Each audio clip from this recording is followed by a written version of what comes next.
What's going on, guys? Welcome to another Doctor Who classic review. Today we'll be reviewing the second Doctor Patrick Troughton story, The Evil of the Daleks. This is another animated story from the second Doctor's era.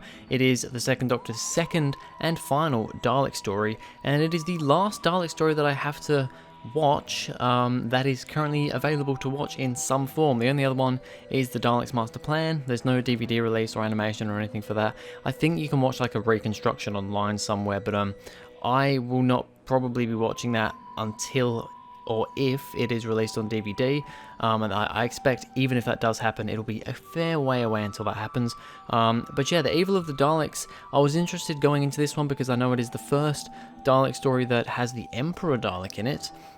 It is a fully animated story, however, episode 2 is available to watch, and that is what I did. It's a 7-parter. I watched the whole story in animation, but I did watch episode 2's original broadcast, so that was nice to have that option in there. But yeah, let's get straight into it. This is The Evil of the Daleks by David Whittaker. The TARDIS has been stolen. Marooned on Earth in the year 1966, the Doctor and Jamie set out to find the missing time machine. Their investigations bring them to a mysterious London antique shop where all the antiques all seem to be brand new. Kidnapped by the antique shop owner, the Doctor is then brought face to face with a very old enemy, the Daleks. Working from a house in Victorian England, the Daleks have a new master plan to conquer the universe, and in order to carry it out, they need the Doctor's help. So that is the back of the DVD for The Evil of the Daleks. It is an episode I was really looking forward to watching. I do quite like the animations. Of course, I would much prefer them not to be animated, but unfortunately that's not possible. Only episode 2 has survived from this story, so this is the best it's going to get. So I'm just glad that we do have it in some form. I may also be doing a ranking every Dalek story soon. I know that I've not done the Daleks Master Plan, but I probably won't be watching that one, like I said before, until it's released on DVD, if it ever is. So I will probably at some point in the near future be doing a ranking of all the Dalek stories, but don't expect that too soon, because I've got a lot of Dalek stories to rank, and that's going to take quite a while to get together, so don't expect it too soon, but in the next couple of months maybe expect that. But we're going to get straight into this one with the cast. So Patrick Troughton as the second Doctor. Yeah, he's very good in this one. It's a difficult one because it's in animation. It's quite difficult to figure out, who how well they are performing, because you can only hear them. But in the one episode that you can watch him in episode 2, and just from generally what I felt from the other episodes, Patrick Troughton does a very good job here. This is towards the end of season 4, I believe, his first season, and yeah, he's doing a good job. Fraser Hines as Jamie McCrimmon is also great in this one. Jamie has some awesome moments in this one where he gets quite angry at the Doctor. He really has a lot to do and has a great story in this episode, so I love the stuff with Jamie. And then Deborah Watling as Victoria Waterfield. This is the first story for Victoria, and on the most part I think she's pretty good. She's not really a companion in this story. She becomes a companion at the end of the story, and ultimately doesn't do a whole lot. She's kind of just captured for pretty much the whole story. But yeah, decent enough performance by Deborah Watling, and nice introduction to the character of Victoria. But anyway, let's get on to some things about The Evil of the Daleks. Edward Waterfield is working with the Daleks, so we find out right at the start that Edward Waterfield, who turns out to be Victoria's father, is working with the Daleks for some reason. We don't quite know at that point in time at the start, but yeah, he's working for the Daleks. It's always interesting when you've got humans working with Daleks, because especially now, you just know that that's not going to work. I think up until this point, this is probably the first.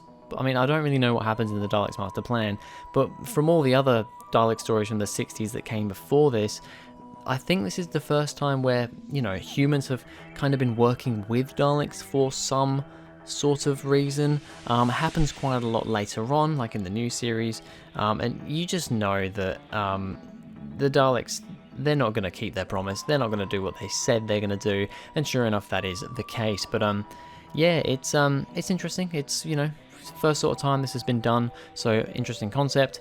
Introduction to Victoria, like I said before, not really much else to add onto that.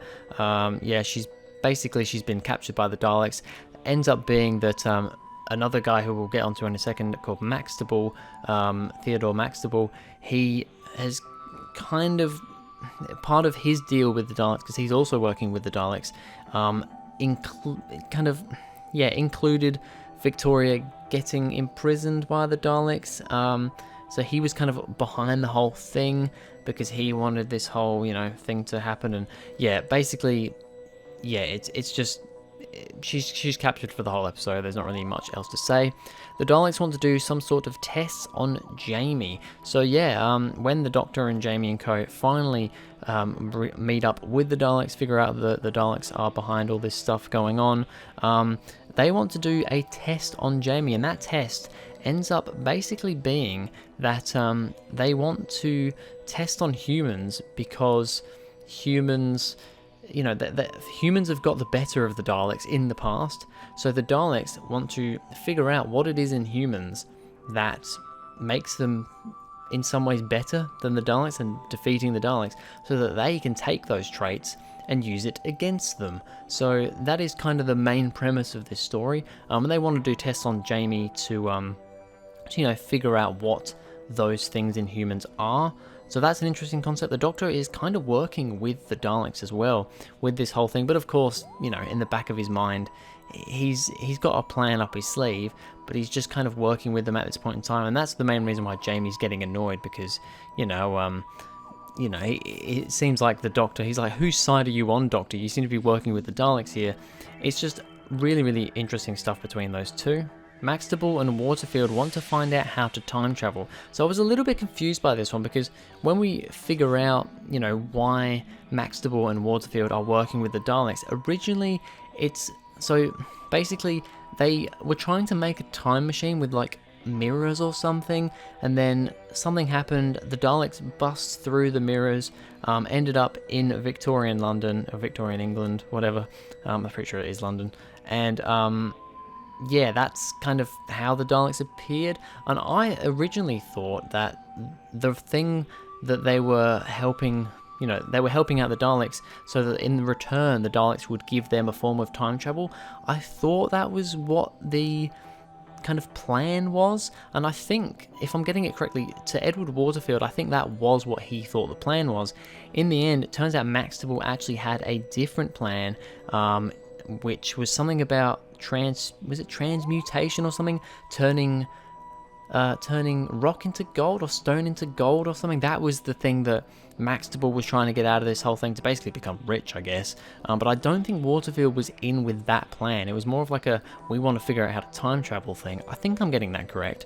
But interesting way to introduce the Daleks. They, appear through this time, somewhat of a time machine. That's quite strange. Kemmel is a stereotypical strong black man who doesn't speak. Now, I've put this in here. It's the 1960s, so you've kind of got to excuse it a bit, but it's something that I noticed straight away. So Kemmel is this, he's kind of big, buff guy, black guy, doesn't speak at all. He says that because he ends up, not speaking, he ends up kind of signing to Jamie later on in the story. Basically says that he can't speak, but I don't know if he physically can't speak, or there's something a bit more racist going on there. It is 1960s Doctor Who, but the reason I wrote it down was because it's something that really, especially in 60s Who, really comes across quite hard, because literally the next story, Tomb of the Cybermen, there's a strong, I'm pretty sure it's a strong black character, isn't it? I can't remember his name, but the really strong guy in Tomb of the Cybermen, who I'm pretty sure also doesn't speak. Or maybe he might not be black, actually. I think he might be European. I'm not 100% sure, but it's kind of that stereotypical thing that I can't really demote too much on this episode because of that, because it is of the time, but it's just a little bit cringy looking back on it, and that's why I made note of it. Jamie is standing up for himself with the Doctor keeping information from him. So yeah, this is what I was talking about before. Jamie getting really quite annoyed at the Doctor because he doesn't know what the Doctor's doing.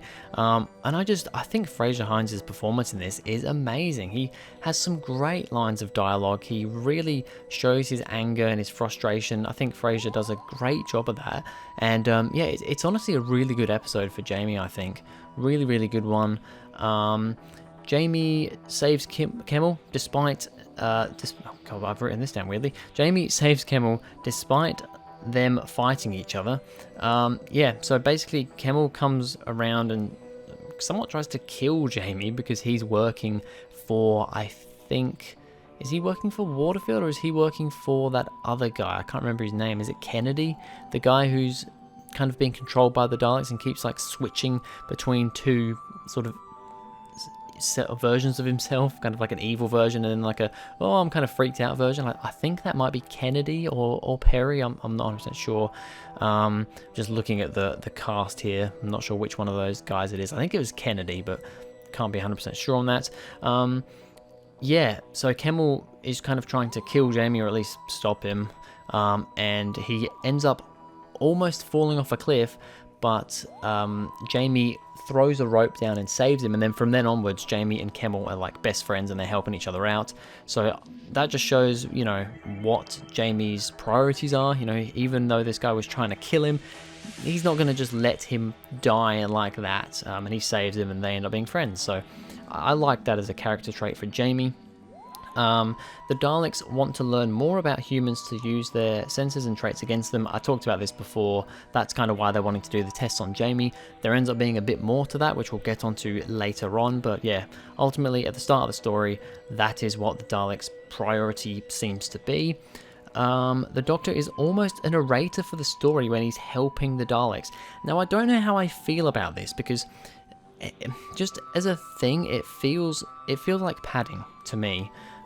Really feels like padding, and that's another thing we will get onto later on. This is a 7-part story, and there is a bit of padding in there.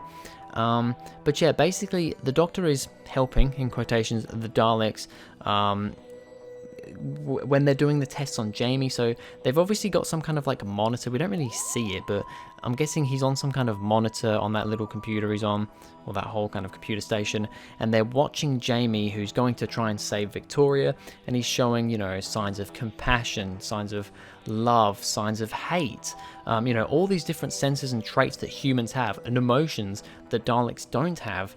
And yeah, this is all happening. You're seeing it all happen with Jamie and Victoria, and then it cuts back to the Doctor and the Daleks, and the Doctor's, he basically explains to the Daleks, this is what Jamie's doing, these are the emotions he's going through, this is how it can be good in your situation, this is how maybe these emotions aren't a good thing, and he's basically telling the Daleks what these emotions and traits mean. I like it as a concept.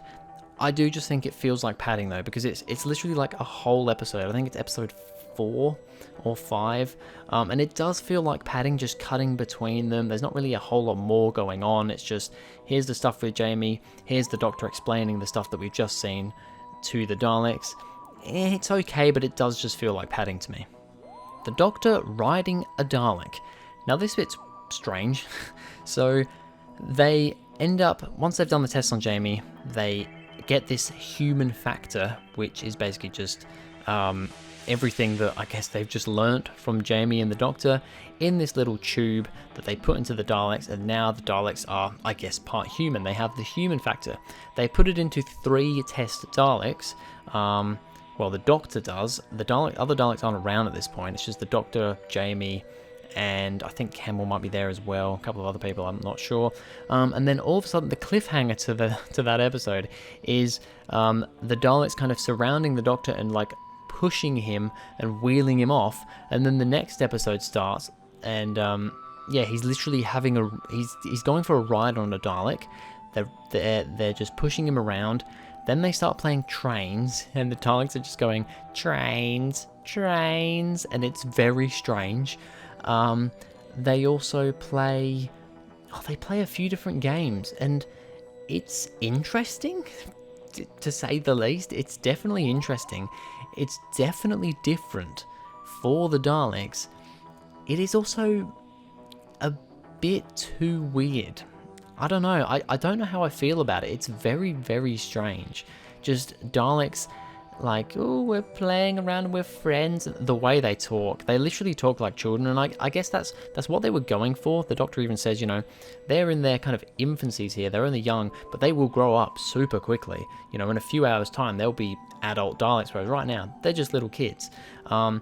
They are a little bit annoying though, I'm not gonna lie, and it goes on for quite a while. The whole, we're playing trains, we're riding the Doctor around on us. They play something else, and the Doctor is absolutely hysterical throughout this whole process. It's definitely a funny scene, and it's something I wouldn't expect to see from the Daleks nowadays. But it's almost a bit too much in some ways. I don't know. I really don't know how I feel about that. It's definitely interesting. That's definitely interesting, strange. They're the words to put to that one. The Daleks playing games and acting like children. Yeah, I just talked about that. First appearance of the Emperor Dalek. Now, the Emperor Dalek doesn't appear until right at the end of episode 6. This is a 7-parter. I'm gonna be honest. I would have liked to see more of the Emperor. I think episode 7. Can I just say, episode 7's a great episode. Like, really, really good. But I would have liked to see more of the Emperor. I think mainly just condense this down to a few less parts. We'll talk about that in a second, and have more of the Emperor. I would have liked that. But yeah, this is the first appearance of the Emperor. I believe the only time we've seen, well, at least this kind of style of Emperor, is in Bad Wolf Parting of the Ways. That is the only other time we've actually seen an Emperor Dalek like this. I mean, you also had, I think, the Gold Dalek in Planet of the Daleks. I think that's also called an Emperor Dalek, isn't it? Fairly sure it is. That's not really the same sort of thing. This is like a stationary, cannot move, giant Emperor Dalek with a booming voice that I love. I'm fairly sure those are the original voices, because I watched the black and white animation version, and I'm fairly sure that is the original voice of that Dalek, and it sounds so menacing, and it's so deep and bassy, and I just absolutely love it. Would have loved to see more of that Emperor Dalek. The Doctor tricks the Daleks by using the human factor on them all, so they Jamie and everyone kind of gets put in this cell. There's this kind of wall that they walk through, which is supposed to turn them into Dalek humans. It has the Dalek factor in it, but the Doctor switches it out for the human factor, and basically Daleks come through there and they end up turning into human Daleks. Apparently he was kind of pretending to be affected by the Dalek factor, but he ultimately doesn't get affected because he's not human. So I guess that's fair enough. That somewhat makes sense. But yeah, all the Daleks then turn into the human factor Daleks, so they're all going off their nuts and they're rather crazy, and end up, yeah, having a bit of a battle. And that's my last point here. The normal and human factor Daleks fight and take the Emperor out with them. So yeah, you've got all these kind of the normal drone sort of Daleks, soldier Daleks, whatever you want to call them. They are now pretty much all human factor Daleks, and the black guard Daleks, the Daleks with the black lids that are guarding the Emperor, they are still normal Daleks, and they end up basically having a massive battle, taking each other out and taking the Emperor out with them. That ends up kind of wiping out the Daleks, and it's almost kind of implied here that is the end of the Daleks. There are no more Daleks, and I think this was designed to be the final story for the Daleks. I think they didn't return again, let's say, until Day of the Daleks, which was many, many years later. So yeah, whether this was actually supposed to be the end of the Daleks, there are no more Daleks, kind of is implied that might be the case. But I love that last scene. I just love that final episode. It's a great episode. So then my final point is just that this is a really good story. It is very interesting. I love the plot. The whole human Dalek thing, I like. Overdone a little bit nowadays, maybe. It's been done a few times. This is the first proper time it's been done, and I think it was done really well. But the main issue with it, and it's the issue with most of Classic Who and a lot of the 60s, is that it is too long, and 7 parts as well. If it was 6 parts, it would have, I think, still been too long, but I would have been more open to it. I think ultimately, I always say that a 4-parter is the perfect length for a classic Doctor Who story. This one does have quite a lot in it. I think you could get away with 5 parts for this one, but yeah, 7 parts is too much. There's just a lot in the middle with the whole narrator sort of thing that the Doctor's doing that drags on a bit. There's also just some other stuff that really does drag on a bit too much, and it doesn't need to be 7 parts long. Make it a 5-parter, and I think this would be a 10 out of 10 story. But for me, I'm going to give The Evil of the Daleks a 9 out of 10. I really like the story. I love the final episode. The final episode for me is a 10 out of 10. Banger. It is such a good final part. The rest of the story is really good. I love the story. I love the plot. It just drags a bit too much, and there are a few little moments in there that I just am not the biggest fan of. Also, maybe the fact that it's an animation drags it down a little bit. I try not to put that too much into it because, you know, that can't really be helped. But you know, maybe if we ever did get the whole entire story available to watch, maybe it would go up half a point. But yeah, right now I have to give it a 9 out of 10. It is still a very good story. But anyway, that's going to be it for this video, guys. Thank you very much for watching. If you enjoyed, please go ahead, like and subscribe, and I'll see you guys in the next video.